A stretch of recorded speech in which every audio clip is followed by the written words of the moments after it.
안녕하세요. 저는 직장 생활을 하는 평범한 30대 여성 사연자입니다. 우연히 사연 채널을 알게 되고 출퇴근 시간에 잘 듣고 있어요.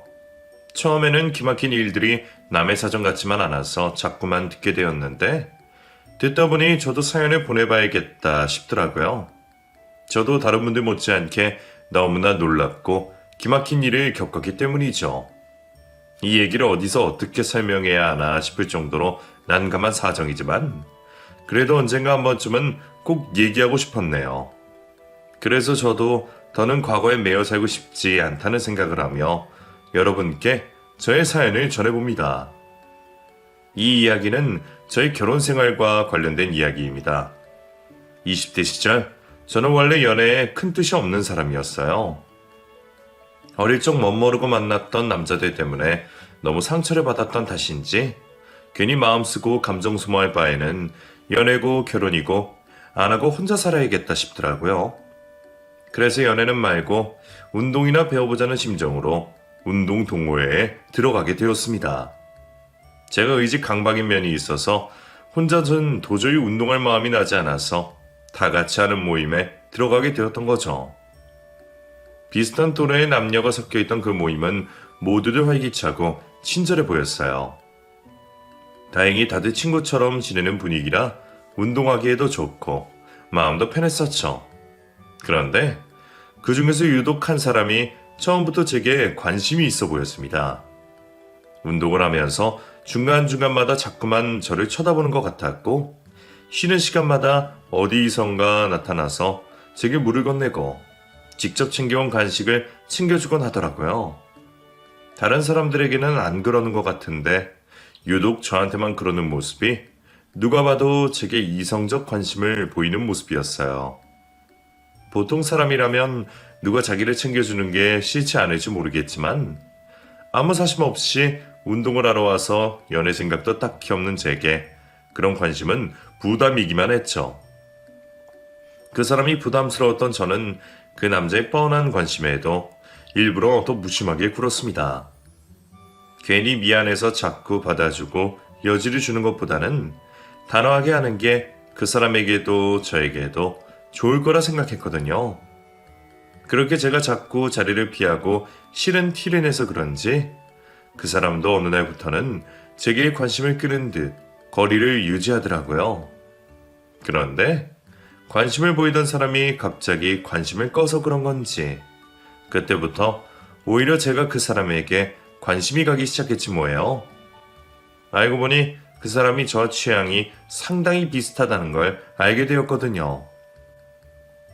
운동이 끝나고 모임 사람들끼리 다 같이 모여 얘기를 할 때면 그 사람은 꼭 제가 관심을 가질 만한 주제를 꺼내곤 했었어요. 혹시 이번에 독립영화 나온 거 본 사람이 있어요? 독립영화? 글쎄, 나는 독립영화 어렵기만 하고 재미가 없더라. 재한씨 그런 거 좋아해요? 네, 저 독립영화나 비주류 영화 좋아해요. 이번에 나온 그 독립영화도 참 좋더라고요. 저 봤어요. 근데 그거 워낙 비주류라 상영관도 별로 없었는데 그걸 보신 사람이 있었구나. 나영 씨도 보셨어요? 되게 재밌지 않아요? 제가 원래 그런 거 즐겼어요. 그래서 때 되면 소규모 영화제들도 찾아다니고 못 구하는 DVD들도 수집하고 그래요. 보통 사람들은 좀처럼 즐기지 않는 취향점들이 저와 묘하게 맞아떨어지는 기분에 저는 재환 씨를 다시 보게 되었습니다. 재환 씨는 정말 놀랍게도 저와 비슷한 모습이었습니다. 제가 좋아하는 커피나 책이나 심지어는 저와 영화 취향도 비슷한 것 같았죠. 게다가 모임에서 만날 때는 운동복 차림이라 사복 취향은 몰랐는데 나중에 사석에서 만날 때 보니 패션도 저랑 비슷하게 닮은 구석이 있더라고요. 마치 오래된 연인처럼 말이죠. 세상에 이렇게 비슷한 취향이 있을 수가 있나 싶을 정도로 잘 맞는 사람이었어요. 그래서 연애 생각이 없다던 저도 그 사람에게 점점 관심이 갈 수밖에 없었습니다. 그렇게 저와 닮아있는 그 사람에게 점점 호감이 생긴 저는 지아지아 조심스럽게 알아가기 시작했습니다. 제가 그 사람에게 호감을 보이자 재한 씨도 다시 제게 적극적으로 마음을 표현했죠. 그리고 조금씩 알아가기 시작했던 저희는 얼마 뒤 연인이 되었어요. 오랜만에 연애에 저는 무척 설레고 기대가 많았습니다. 처음에는 많은 부분이 비슷해서 사귀기만 한다면 좋을 거라 생각했는데 막상 사귀게 되니 오히려 실망스러운 부분들이 눈에 더 띄기 시작했어요.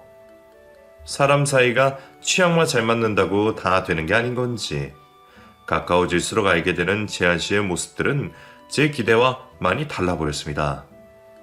운동을 열심히 하기에 건강관리도 열심히 하고 담배도 안 피는 줄 알았는데 저 몰래 담배를 피는 건지 옅은 담배 냄새와 함께 코트 주머니에 담배가 들어있는 게 보이더라고요. 담배를 피우는 걸로 다 큰 성인을 나무랄 순 없지만 저는 개인적으로 담배를 피우는 사람이 달갑지 않았습니다. 그래서 사귀기 전에 혹시나 싶어 물었을 때는 담배를 피지 않는다 그러더니 저한테 거짓말을 했나 싶었죠. 차라리 솔직하게 말해주지 괜히 숨기는 듯한 모습에 실망이 이만저만이 아니었죠. 하지만 그런 실망은 오래가지 않았습니다. 신기하게도 다음번 만남부터는 담배 냄새는커녕 담배 흔적조차 보이지 않더라고요. 혹시나 내가 싫어하는 걸 알고 끄는 건가 싶어서 저는 재한 씨에게 조심스럽게 물어보게 되었어요. 재환 씨, 혹시 담배 끄는 거야? 나 때문에? 응? 끊다니? 나 원래 담배 안 피잖아. 그래? 난 재환 씨가 담배 피는 줄 알았는데. 나 사실 저번에 재환 씨 주머니에서 담배 봤었어. 종종 담배 냄새도 나고 그래서 알고 있었거든. 차라리 솔직하게 말이라도 해주지. 괜히 숨겨서 좀 속상했어. 아니야. 나 정말 담배 안 펴. 그때 그건 회사 동료가 두고 간 담배를 챙긴 거야. 냄새는 일하다 보면 흡연자들이랑 동석하기도 하고 아마 그래서 냄새가 났던 거 아닐까? 재한 씨는 자기는 원래부터 담배를 핀 적 없다며 설명을 했습니다. 저는 이상하기는 했지만 본인이 그렇다니 그냥 그 말을 믿었어요. 그런데 그 후로도 종종 그런 비슷한 일이 있곤 했습니다. 신기하게도 제가 재한 씨에게 실망했다 싶은 부분들이 보이면 다음번에 보면 감쪽같이 달라져 있더라고요. 그럴 때마다 저는 바뀐 모습에 놀라서 물었지만 그때마다 재환 씨는 자기는 원래 그랬다며 제가 오해하는 거라 말하곤 했습니다. 내가 정말 오해를 한 건지 아니면 재한 씨가 거짓말하는 건지 이상하다 싶은 생각이 들기도 했지만 저는 좋은 게 좋은 거라 생각하며 재한 씨의 만남을 이어가게 되었어요. 다행히 초반의 실망감과 달리 재환 씨는 만나면 만날수록 좋은 사람이었습니다. 연애 초반에 괜한 걱정을 했나 싶을 정도로 말이죠. 취향이야 두말할 것 없었고 사소한 식습관이나 버릇들이며 그냥 지나칠 수 있는 말버릇들까지 모든 것이 나에게 딱 맞는 완벽한 남편감 같았어요. 누가 일부러 맞추려고 해도 맞추기 어려울 정도로 제 취향에 들어맞았죠. 저는 그런 사람과 결혼을 생각하지 않을 수가 없었습니다. 결혼 생각 없다는 딸 걱정에 제 결혼을 기대하시던 부모님께서도 재환 씨를 마음에 들어 하셨고 저희는 그렇게 연애 끝에 진지하게 결혼을 약속하게 되었어요. 그때까지만 해도 제가 재환 씨에 대해 잘 알고 있었다 생각했는데 막상 저는 결혼을 결정하고 나서야 재환 씨의 가정사를 알게 되었어요.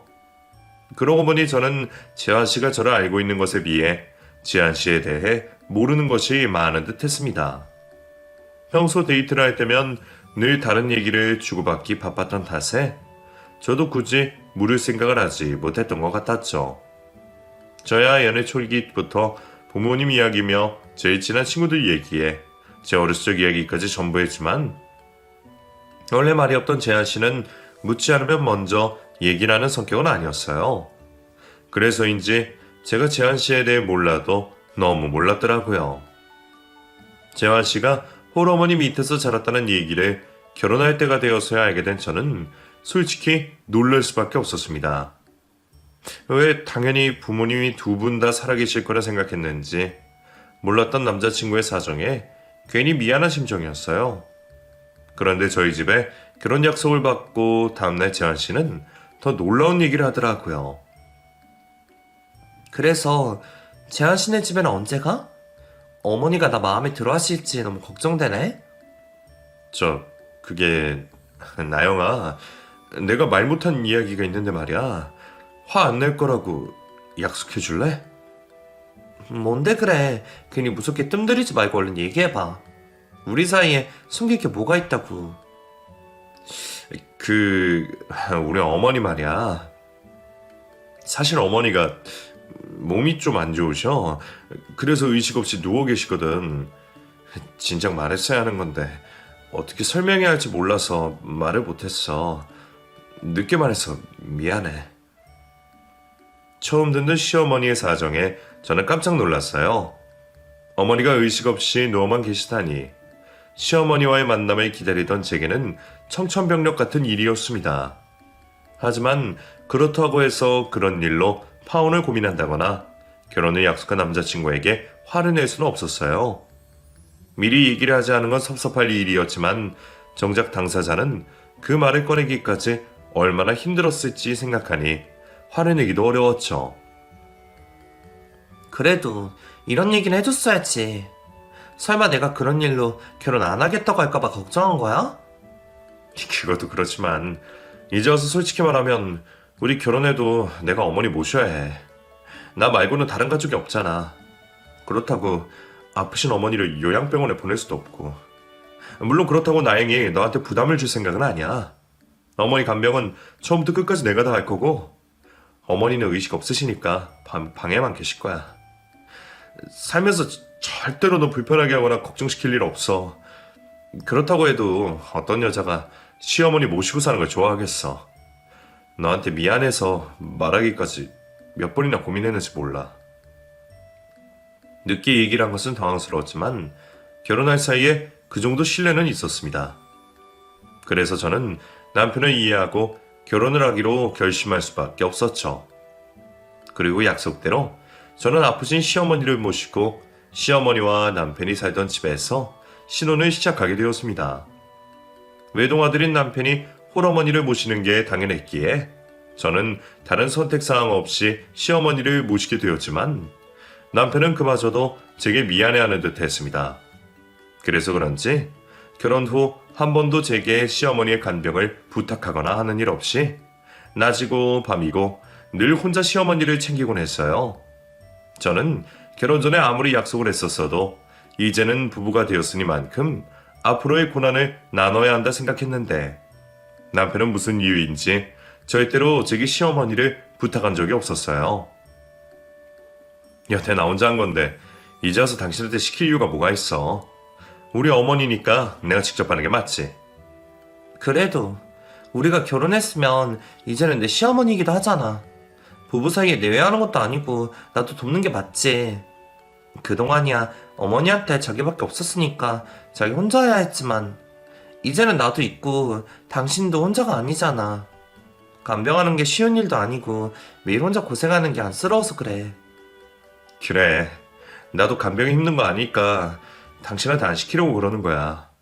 당신같이 귀한 사람이 나랑 결혼해주고 어머니 모시고 살아주는 것만으로도 고마운데 어떻게 이런 일을 부탁하겠어. 그런 이유로 저는 결혼 후에도 한 번도 시어머니를 챙기거나 모신 일이 없었습니다.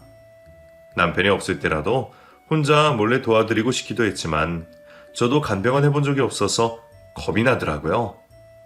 남편이 옆에서 알려주고 배울 수 있으면 저도 얼마든지 어머니를 챙겨드릴 텐데 괜히 나섰다가 어머니가 되려 잘못되실까 싶은 걱정에 저는 아무것도 할 수 없었어요. 남편이야 들을 시켜먹는 게 미안해서 그런다며 괜찮다고 했지만 저는 며느리로서 아내로서 괜히 불편한 마음이 있었어요. 인사도 제대로 드리지 못한 시어머니를 너무 소홀히 하는 건 아닌가 싶었죠. 하지만 남편은 자기 어머니는 자기가 챙기는 게 맞다며 저한테 부담 한번 주지 않고 모두 다 알아서 하려 했어요.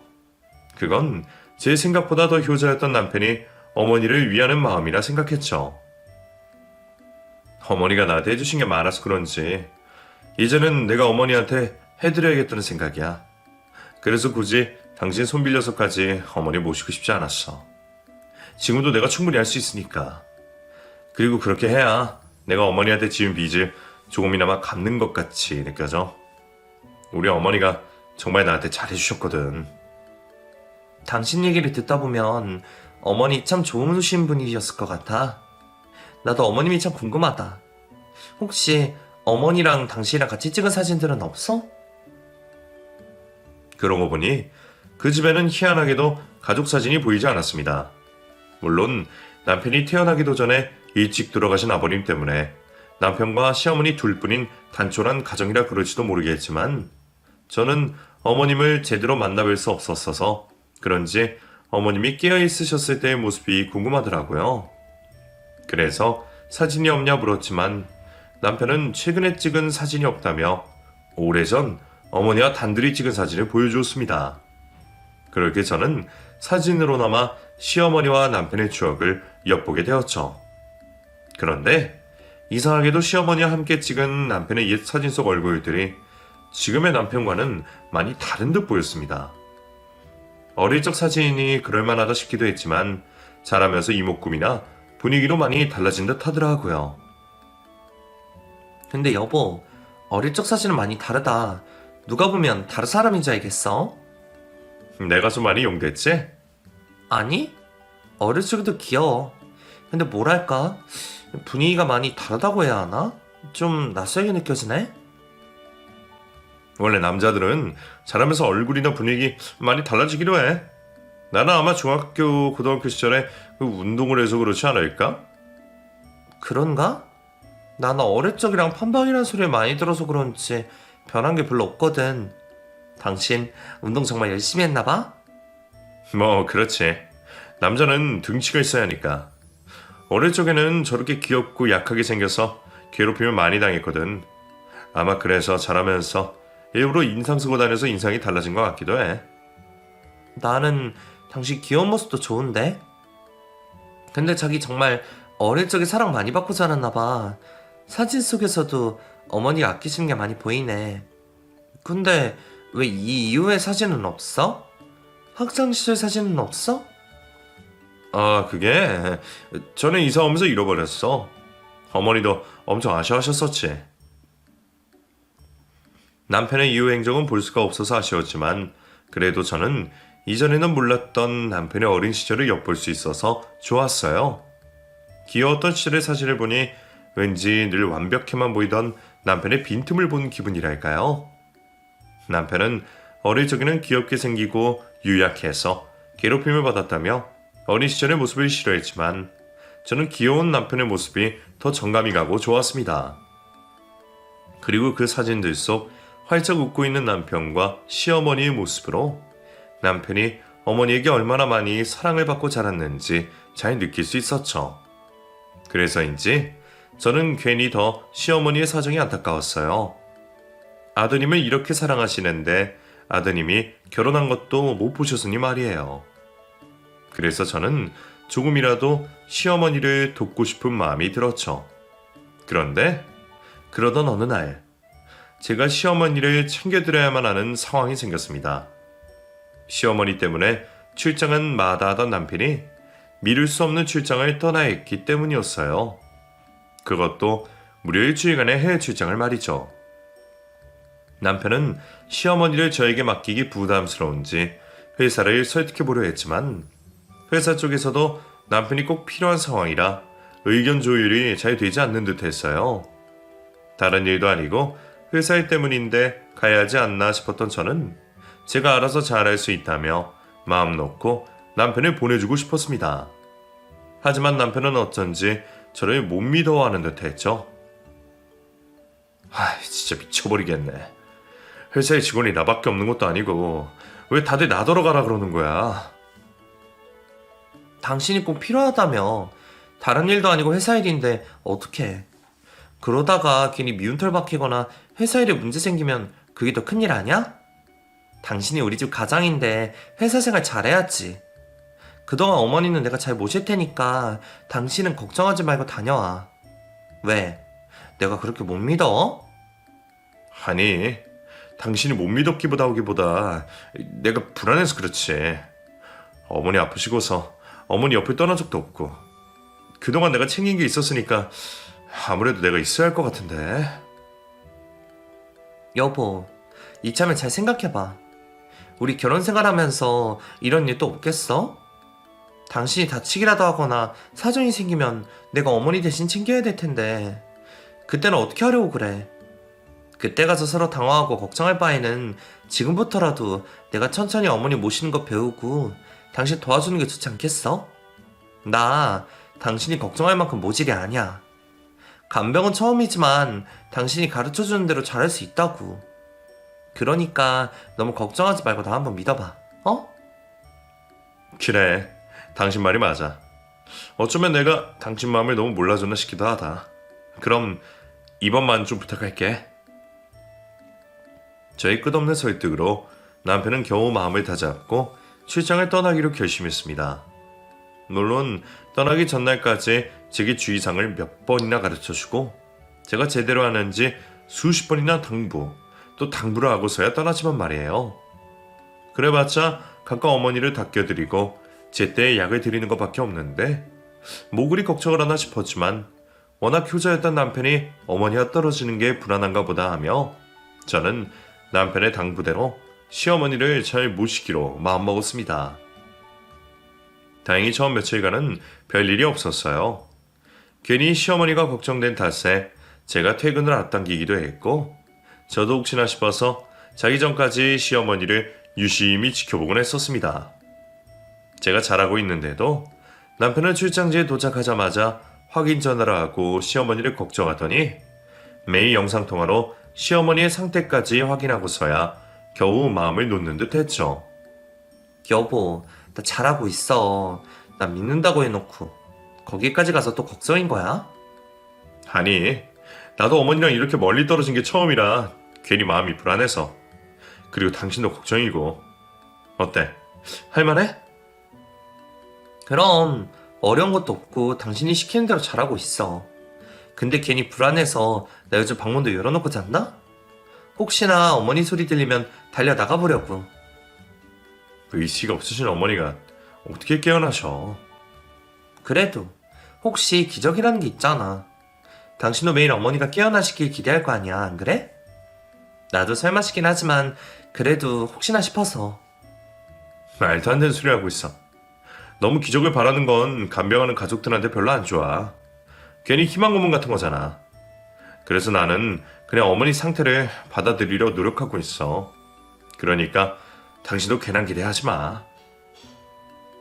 저는 혹시나 남편이 없는 사이 어머니에게 기적이 일어날까 되지도 않을 기대를 하며 남편의 걱정을 덜어주고자 그런 얘기를 전했습니다. 저는 조금이라도 남편이 긴장을 풀었으면 해서 했던 이야기였지만 남편은 그런 기대도 힘든지 제 이야기에 별로 기뻐하지 않았어요. 저도 그런 반응을 기대했던 게 아닌데 아무래도 제가 너무 철없는 소리를 했던 모양입니다. 안 그래도 멀리 출장 떠나서 걱정이 많은 사람에게 괜한 소리를 해서 더 걱정을 시켰나 싶은 생각에 저는 괜히 더 미안해졌죠. 미안해, 여보. 여보 그러라고 한 말은 아닌데 내가 괜한 소리를 했나 봐. 아니야. 나야말로 좀 예민했던 것 같아. 당신도 좋은 의미란 얘기일 텐데 말이야. 그럼 그동안 잘 부탁할게. 그리고 여러 번 말했듯이 약은 절대로 빼놓지 말고 꼭 정시에 넣지 않게 드려. 알았지? 응, 알겠어. 실수 안 할 테니까 너무 걱정하지 마. 남편은 마지막으로 제게 시어머니의 투약 시간을 당부하며 전화를 끊었습니다. 남편이 떠나면서 당부했던 것 중 가장 강조했었던 게 바로 어머니의 투약 시간이었어요. 조금이라도 늦으면 초상을 치른다며 신신당부란 탓에 저도 맷대를 놓치지 않고 어머니의 투약 시간을 지켰습니다. 다른 사람도 아니고 제가 제 시어머니를 소홀히 챙길 생각은 아니었어요. 더군다나 가뜩이나 저를 못 믿어하던 남편을 안심하라며 떠밀듯 출장을 보낸 게 저였으니 제가 제 말에 책임을 지기 위해서라도 남편이 시키는 대로 주의사항을 잘 지키는 수밖에 없었죠. 그래서 투약 시간을 늦지 않으려고 저는 알람까지 맞춰놓고 몇 시간 전부터 긴장을 하고 있었어요. 하지만 모든 일에는 변수가 일어나고 그런 변수는 늘 뜻밖의 결과를 낳거나 하는 듯 하네요. 그날 하필이면 아침부터 일이 꼬였습니다. 회사에서 일이 터지는 바람에 점심도 먹지 못하고 하루 종일 일을 하고 있었거든요. 그렇게 정신없이 일을 하다 보니 시간이 그렇게 된지도 몰랐어요. 그래서 평소보다 조금 늦은 시간에 퇴근길에 나서게 되었지만 다행히 그때까지는 여유가 있었습니다.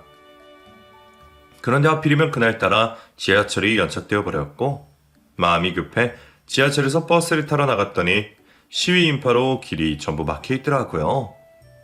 이걸 어떻게 하나 싶었던 저는 결국 택시를 타고 집으로 달려가게 되었습니다. 하지만 퇴근길 도로는 너무나 막혔고 택시 안에 타 있던 저는 막히는 도로를 보며 눈을 질끈 감을 수밖에 없었습니다. 투약 시간을 놓치면 어머니 상태가 위중해질 거라며 신신당부를 했던 남편의 말이 떠오르며 불안감을 감출 수 없었죠. 하지만 막히는 길 위에서 저는 결국 어머니의 투약 시간을 놓치고 말았어요. 큰일 났다 싶어 불이 나게 집으로 뛰어가 어머니의 상태를 살피려는데 그때 시어머니께서 깨어나신 게 아니겠어요. 너무 놀란 저는 제가 꿈을 꾸는 줄만 알았습니다. 투약 시간이 늦으면 큰일 난다는 남편의 말 때문에 혹시라도 내가 어머니의 상태를 위급하게 만든 건 아닐지 걱정을 하고 있었는데 어머니가 위급해지신 게 아니라 눈을 뜨고 계시다는 게 저는 놀라울 수밖에 없었어요. 어머니? 지금 깨어나신 거예요? 저 보이세요? 아가씨, 지환이 어디 있어? 예? 남편은 지금 출장에 떠났어요. 일주일 동안 해외 출장에 가게 돼서 제가 어머니를 대신 모시게 된 거예요. 아, 저 모르시겠구나. 저는 아드님이랑 결혼한 김나영이라고 합니다. 제가 어머니 며느리예요.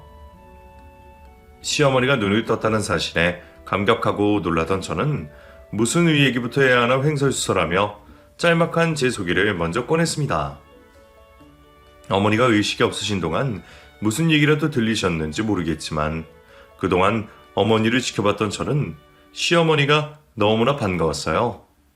하지만 며느리라 말하는 제 소개에 어머니는 얼굴을 찌푸리시며 다른 이야기를 하셨습니다. 아가씨, 잘 들어. 나 걔 엄마 아니야. 예? 그게 무슨 말씀이세요, 어머니? 재환 씨가 그동안 어머니 걱정 많이 했었어요. 어머니 혹시 지금 정신이 없으세요?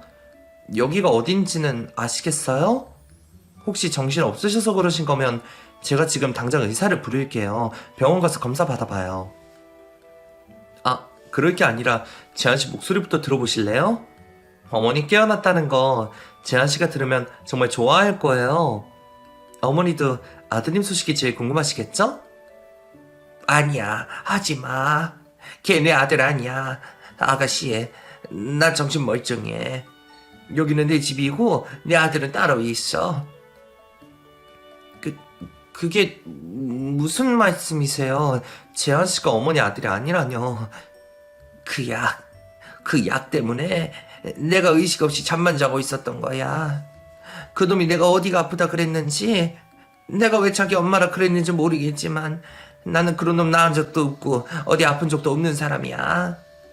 오늘처럼 약을 제때 맞지 않았더라면 진작 일어나서 자유롭게 살았을 텐데 그놈의 약 때문에 정신을 못 차리고 그동안 꼼짝도 못했지. 이재환 그놈이 내 집이랑 내 재산을 탐내고서 나를 이렇게 만든 거라고. 저는 제 시어머니인 줄 알았던 그 아주머니의 말씀에 깜짝 놀랄 수밖에 없었습니다. 처음에는 어머니가 오래 누워있다가 깨어나셔서 정신없이 헛소리를 하시는 줄 알았는데 구체적이고 앞뒤가 맞는 이야기에 저도 어머니의 이야기를 허투루 들을 수가 없었어요. 정말 제가 그 약을 제때 투약하지 않아서 벌어진 일인지 모르겠지만 어머니는 이전과 달리 점점 정신이 드시는 듯 했습니다. 저는 놀라신 어머니께 물을 한 잔 가져다 드렸고 어머니는 숨을 고르셨습니다. 그리고 정신이 또렷해지시는지 이전의 기억들을 전부 떠올리시며 제게 보다 정확한 이야기를 해주셨죠. 이지환이는 우리 집에 새 들어 살던 총각이었어. 내가 우리 집에 옥탑에 새를 놓았는데 거기 들어온 세입자였지. 처음 만났던 게 20살 때였어. 이 고아원에서 지내다가 막 퇴소했는데 돈이 많이 없다고 월세를 좀 깎아주면 안 되겠냐 그러더라고. 나도 여의치는 않은 사정이라 난감하긴 했지만 딱 우리 아들 또래 같기에 우리 아들 생각이 나서 깎아주겠다고 했었지. 그래서 그렇게 그놈이 우리 집 옥상에 들어와서 살게 되었는데 고아라는 말을 들으니 나도 모르게 괜히 신경이 쓰이더라고. 그래서 자꾸 밥이고 간식이고 챙겨주고 자주 들여다봤었어. 처음 듣는 남편의 고아원 살이 이야기에 저는 머리를 한 대 맞은 기분이었습니다. 어릴 적부터 어머니 품에서 모자람 없이 사랑받고 자랐다는 남편의 과거는 다 뭐였는지 말이에요. 그런데 그 얘기를 듣고 나니 저는 어릴 적 사진들과 너무 닮지 않았던 남편의 생김새를 떠올릴 수 있었습니다. 그때는 그 사진이 당연히 남편인 줄 알았으니 자라면서 인상이 많이 바뀌었다는 남편의 말을 곧이곧대로 믿었지만 이제 와서 생각해보니 아무리 바뀌었다고 해도 사람이 그렇게 달라질 수 있는지 산이속 일문과 남편이 달라도 너무 다른 게 아닌가 싶더라고요. 사실 나도 그만한 아들이 있었거든. 어렸을 적 병으로 죽어버렸지만 자랐으면 딱 그 정도 나이가 되었을 텐데 싶어서 재환이 그놈이 남같이 느껴지지 않더라고. 그래서 아들처럼 조카처럼 자꾸 챙기고 하다 보니까 서로 사정도 알게 되고 걔도 내가 자식이나 가족 하나 없이 혼자 사는 걸 알게 된 거야. 그때부터는 그놈이 내가 고맙다면서 나를 양어머니처럼 모시겠다 그러대. 그때야 나는 젊은 사람이 참 살갑고 좋다 싶어서 그래 우리 엄마 아들하고 지내자 한 거지. 그래도 매달 꼬박꼬박 월세는 내고 문제없이 착실하게 사는 것 같았으니까 나도 열심히 사는 청년 도와주고 싶었거든. 그렇게 그놈이 10년 넘게 우리 집에 살게 되었어. 내가 자기 생각해서 얼른 돈 모아서 좋은 집으로 이사가라 그래도 자기는 예의가 좋다면서 불편한 옥탑살이를 자처하더라고. 그 사이 월세를 몇 번이고 올려야 했지만 나도 그새 그놈한테 정이 들었는지 돈 가지고 괜히 기분 상하게 하고 싶지 않더라고. 물론 나도 그동안 도움받은 것도 있고 진짜 양아들인 셈 치고 월세 한번 안 올린 거지. 심지어는 돈이 급하다고 할 때마다 내가 돈도 빌려주고 사정이 안 좋아 보일 때마다 나를 용돈도 챙겨주고 그랬지. 나도 넉넉하게 산 건 아니지만 걔가 나를 정말 어머니처럼 대한다 싶어서 그랬던 거야. 무려 10년이 넘는 세월 동안 아주머니의 집에서 세입자로 살았던 남편은 그동안 아들의 노릇을 자처하며 아주머니와 정말 살갑게 정을 붙이고 살았던 모양입니다. 보통 집주인 세입자 사이에서는 어려울 만한 금전거래도 하고 둘 다 홀로 된 상황에 명절마다 같이 음식도 해먹고 힘들 때마다 서로 의지하고 하셨던 듯 했어요. 처음에는 생판남으로 만났지만 서로의 사정을 이해하며 무려 10년을 넘게 그렇게 알고 지냈으니 제가 봐도 두 사람 관계가 보통의 관계는 아닌 것 같았죠. 제가 알던 남편이라면 그런 분에게 은혜를 원수로 갚을 리 없다 생각했습니다. 나도 내 아들 같아서 잘해주었던 거지만 그래도 그동안에 정이 있지 않겠어? 아무리 양어머니 양아들이라 해도 남보다는 가까울 사이일 텐데 서로 사정까지 뻔히 알면서 말이야. 그런데 너무 오냐오냐 했는지 그놈이 내 뒤통수를 치려고 내가 베푼 은혜를 원수로 갚으려고 하는 거야. 작년인가? 그놈이 나한테 와서 자기가 결혼을 하게 됐단 말을 하더라고. 30 넘었으니 결혼할 때가 되긴 됐다 싶었어. 나도 괜찮아 아가씨 있으면 중매 서겠다 했었는데 정말 결혼할 사람이 생겼다 그러니까 진짜 우리 아들 일처럼 기쁘더라고. 너무 잘 됐다고 축하한다고 하는데 그놈이 대뜸 돈을 좀 해달라는 거야.